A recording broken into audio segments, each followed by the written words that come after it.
Hey guys, welcome back to my channel. I have actually been trying and testing this foundation out for a good few weeks now. So I've done the first impressions by myself, I've done the wear test by myself, and now I've got all the information and I'm just here to tell you all about it. And obviously there will be a demo of me applying it as well, so you can see what it looks like. Just so you know, I have got it on right now as well if you wanted to get an extra closer look throughout the whole video. If you can't already tell by the title, I am going to be talking to you about the new Charlotte Tilbury Airbrush Flawless Foundation. It is about time that Charlotte Tilbury brought out a new foundation. I literally was so excited when I heard about this, purely because it says that it is airbrushed flawless, you know, like it's in the name, so there are high expectations from the get-go. But I really just want to get into the nitty-gritty of it. I'm going to start off with the shade because I feel like that is the most important thing, or one of. The shade that I have got is in the shade 8, which is Warm Child, I believe. The shade just matches me perfectly. What can I say? In terms of how many shades she has got, she actually brought out this foundation in 44 shades, and I believe that is a lot more than she had in the Magic foundation and the other foundation, which I think is called Light Wonder. It's about time, sis, but it's cool, we got there. Also, in regards to the shade of this foundation, it does oxidize really slightly,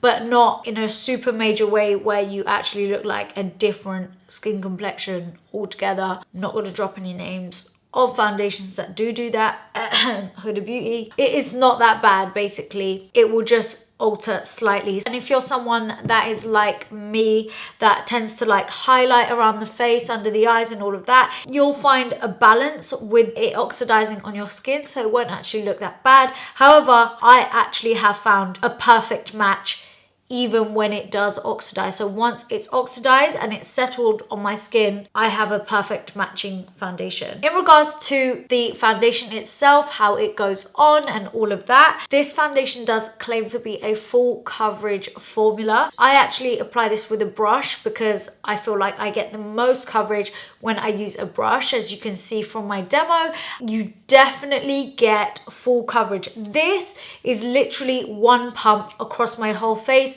one application. And if you've seen any of my tutorials before, or in general when I'm talking about foundation, I always say that I go in with 2 pumps or 2 layers, especially in areas where I feel like I need to build it up a little bit more. I'll always go in with a little bit extra than just 1 pump. This foundation, literally all I did was 1 pump. The coverage is insane. I have slight bit of scarring on my skin at the moment, and where is it? I can't see it. Coverage is literally insane. In terms of it being an airbrush flawless finish, you tell me I don't want to brag, but I would say I'm looking pretty flawless. This is definitely giving me airbrush flawless finish vibes. My skin actually looks like one color, flawless. Like I look like I have good skin. Also, the finish of this foundation is a matte finish. It definitely starts off matte, but not super cakey drying matte. I don't feel like this kind of matte is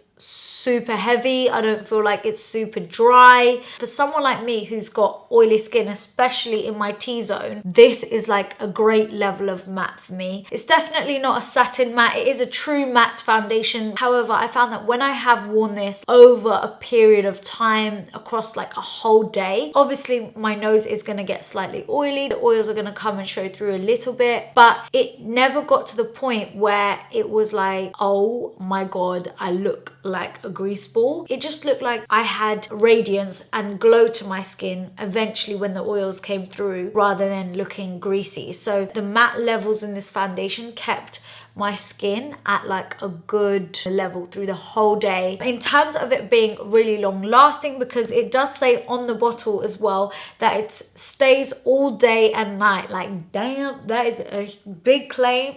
And who is wearing their foundation all day and night? I have worn it for an excessive amount of time. I would say I've worn it for about 12 hours, which I think is long enough for me to test a foundation. And I have to say, it stayed put through that whole time. The only thing was that I got a little bit more radiant looking as my oil started coming through, but it didn't come off, it didn't separate, it was still very much on. I do actually set this foundation slightly with just a light powder, but that is what I would normally do with all of my foundations. Even if you didn't, it's not a foundation that is super tacky. This foundation also claims to be a lightweight foundation, and it also says it's got an air cool technology for an instant fresh feel on the skin. I would say it does feel fresh on the skin. It feels like makeup going on the skin, but not like that hydrating. But it's as fresh as a foundation could probably get. However, in terms of it being lightweight, it definitely, for a full coverage foundation, it is lightweight. It's not heavy on the skin. It's definitely breathable. Honestly, I'm not gonna lie, like for looking this flawless and this full coverage, it feels nice and light. But this foundation does actually claim to give your skin hydration.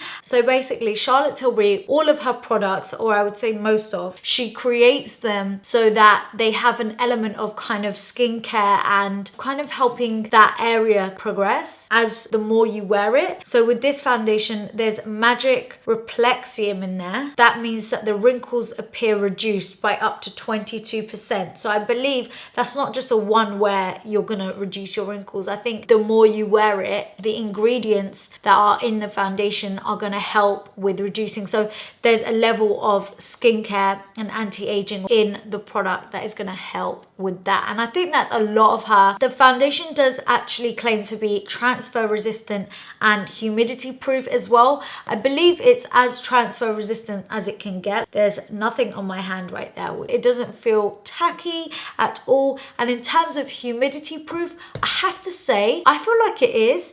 I've worn it on a hot day for a long time as well, and it was absolutely fine. It definitely stayed put. It is a very good, long wearing, stay put, bulletproof kind of foundation. I love a foundation that I can literally just put on and not think about all day. The only thing I would say, maybe this is me and not the foundation, but it tends to go into my wrinkly fine lines. But honestly, I'm at the point where I'm like, it's me, it's my fault, it's my damn lines, it's not the foundation. That's probably the only thing I noticed when I wore it for like a whole day, and it's quite rare for a foundation to not do that at all. Another thing that I forgot to mention before with the shades is that there are half shades, so there's like 7, 7.5, and there's also different undertones, so warm, cool and neutral, which I think is the standard to go by these days. If you're not doing warm, cool and neutral, then what are you doing, sis? Like, don't just do warm and cool. There are neutral people like myself. In regards to price, this foundation isn't out yet, but just going off of how much the Magic foundation is, that is £32. So I believe this is going to be either the same price or roughly around that, and I think that's about a fair price for a nice high-end foundation. It does come in a glass bottle. The packaging is just beautiful. Like, how gorgeous is this? I love the lid on this. It's so like expensive looking, and then of course it does come with a pump, which is 100% necessary. I have to say, around £32 isn't bad for a high-end foundation. Quickly just gonna throw some shade at Anastasia Beverly Hills for their £43 foundation.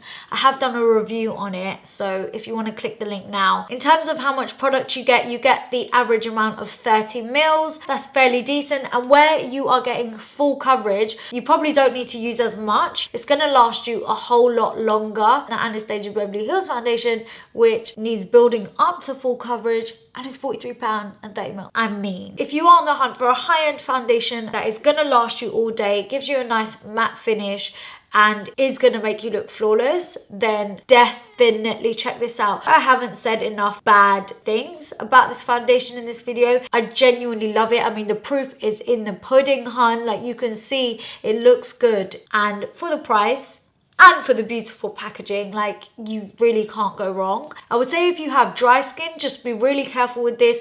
Maybe go in with a nice hydrating primer, because I actually do that myself, so I like to give it a little bit of balance.